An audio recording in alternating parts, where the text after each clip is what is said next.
Bismillahirrahmanirrahim. Assalamualaikum warahmatullahi wabarakatuh. Hamdan wa syukran lillah, amma ba'du. Para saudara-saudaraku sekalian, kaum muslimin dimanapun Anda berada, alhamdulillahirabbil alamin. Allah masih memberikan kita kesempatan untuk bertemu dengan bulan suci Ramadan di tahun ini, di tahun 1444 Hijriah. Semoga kita masih bisa menjalankan perintah-perintah, memperbanyak ibadah-ibadah kita di bulan suci Ramadan. Untuk itu mari kita terus bermuhasabah, terus beristiqomah di jalan Allah Subhanahu wa taala. Mudah-mudahan Allah menerima segala segala ibadah yang telah kita kerjakan di bulan suci Ramadan ini.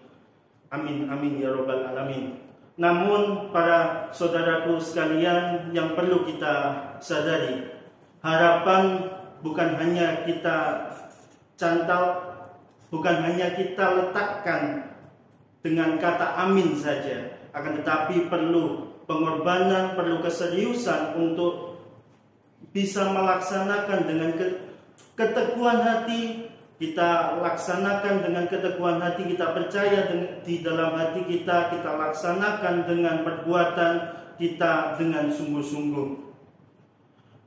Di bulan suci Ramadan ini kita meningkatkan amal ibadah kita supaya mendapatkan apa yang dijanjikan Allah di surat Al-Baqarah 185 itu, supaya menjadi la'allakum tattaqun. Untuk mencapai la'allakum tattaqun ini tidak mudah. Di dalam ilmu nahwu, untuk mencapai sebuah harapan yang sangat besar, dalam kaidah nahwu itu pasti ada kata-kata atau ada sebuah harapan yang sangat besar yang harus kita konsentrasikan semuanya di dalam itu. Oleh karena itu, ibadah-ibadah di bulan suci Ramadan ini banyak dewasa ini orang-orang yang masih lalai, yang masih belum bisa meningkatkan ibadahnya untuk menjadi orang-orang yang la'allakum tattaqun. Seperti contoh di dewasa ini banyak amalan-amalan yang memang biasa sementara orang menganggap perbuatan itu biasa, akan tetapi Allah Subhanahu wa taala menganggap amalan itu adalah amalan yang tidak disukai olehnya.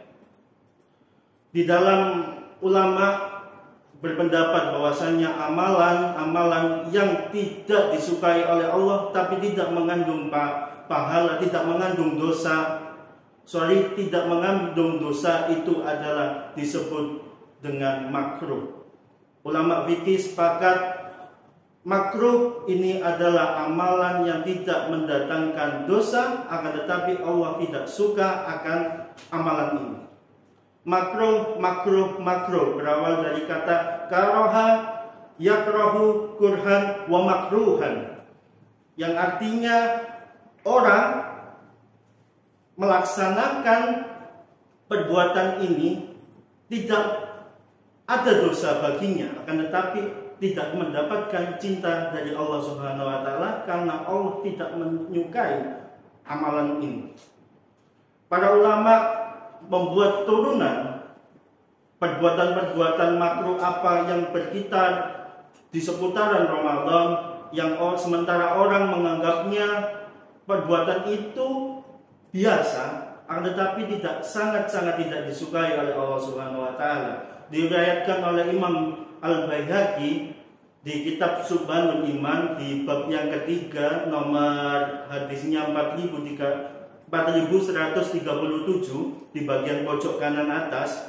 Itu amalan yang pertama diriwayatkan oleh Imam Baihaqi ini adalah tidur.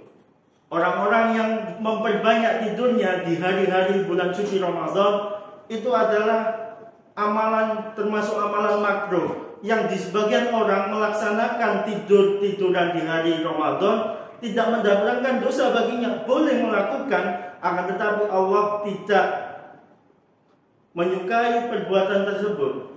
Banyak juga sebagian orang berlindung dari kata hadis yang diriwayatkan oleh Sulaiman bin Amr Sulaiman bin Amr ini meriwayatkan sebuah hadis dari Rasulullah SAW, qol niyamus shaim fil ibadah. Tidurnya orang yang berpuasa itu ibadah. Akan tetapi di ulama-ulama hadis menganggap hadis ini adalah hadis yang sangat-sangat lemah, sangat-sangat dhaif. Karena apa? Ulama hadis mengatakan bahwasanya Sulaiman bin Amr ini adalah perawi yang biasanya berdusta, sehingga hadis ini sama ulama hadis dikategorikan menjadi dhaif maudhu atau hadis palsu yang tertolak. Sehingga bolehlah kita di dewasa ini sementara orang itu melaksanakan hari-hari puasa Ramadan dengan hanya tidur. Jangan. Karena apa? Karena amalan-amalan pasti banyak yang terlewat. Seperti amalan kita bisa menggunakan waktu kita di siang hari Ramadan bukan hanya untuk tidur, akan tapi bisa kita gunakan untuk tilawah, untuk memperbanyak sholat sunnah, untuk berinteraksi sosial dengan orang, untuk berbuat kebaikan. Maka amalan yang pertama ini dianggap sebagian orang itu biasa, akan tapi tidak disukai oleh Allah Subhanahu wa taala. Amalan yang kedua adalah sering berinteraksi dengan air. Itu adalah para sebagian ulama sekalian itu mengkategorikan perbuatan yang kedua, sering berinteraksi dengan air, ini adalah hal yang makruh, hal yang biasa. Oleh sebagian umat menganggapnya kumur-kumur siang hari di bulan suci Ramadan itu hal yang biasa, akan tetapi Allah tidak menyukai hal tersebut. Bolehlah kita manusiawi ketika siang hari panas datang, apalagi di kota metropolitan Surabaya, sing jarene wong-wong panase naudzubillah min dzalik, jarene ketua IPM kita Mas Indra. Bolehlah kita hanya sekedar kalau haus datang, kerongkongan kering kita berkumur, boleh. Sekedar berkumur, tapi tidak berkumur secara berlebihan. Ditakutkan untuk berkumur terlalu berlebihan, masuk ke kerongkongan, membatalkan puasa kita. Begitupun dengan orang-orang yang sering berinteraksi dengan air siang hari, memperbanyak mandi, memperbanyak berendam di air, apalagi berenang dan lain sebagainya, sering berinteraksi dengan air. Para ulama mengkategorikan hal ini menjadi hal yang makruh untuk dilakukan. Boleh kita melakukan hanya sesekali saja, akan tetapi tidak boleh berlebihan untuk berinteraksi dengan air. Hal yang ketiga adalah, mohon maaf untuk para ibu-ibu, para anak-anak yang cewek yang biasa mempersiapkan untuk buka puasa, untuk menyiapkan makanan dan lain sebagainya. Di hal yang ketiga ini jangan sampai kita memasukkan untuk mencicipi makanan kita meskipun hanya di lidah, ataupun bahkan hanya sekedar mencium bau masakan sehingga sampai ke kerongkongan. Menakutkan, cuma hanya mendolit, akan tapi ditakutkan oleh ulama bahwasanya makanan itu nyampe kepada kerongkongan sehingga membatalkan puasa kita. Itu para saudaraku sekalian, 3 hal yang dianggap oleh sebagian orang itu adalah hal yang biasa, akan tetapi mendatangkan hal yang tidak disukai oleh Allah Subhanahu wa taala. Mari kita pergunakan bulan suci Ramadan ini dengan perbuatan amalan-amalan yang baik. Ini hanya 3 ini adalah hanya contoh sedikit dari amalan-amalan makruh. Kita perbuat tidak mendapatkan dosa, akan tetapi kita tidak mendapatkan cinta dari Allah Subhanahu wa taala. Terima kasih dari saya. Bertemu lagi di lain kesempatan.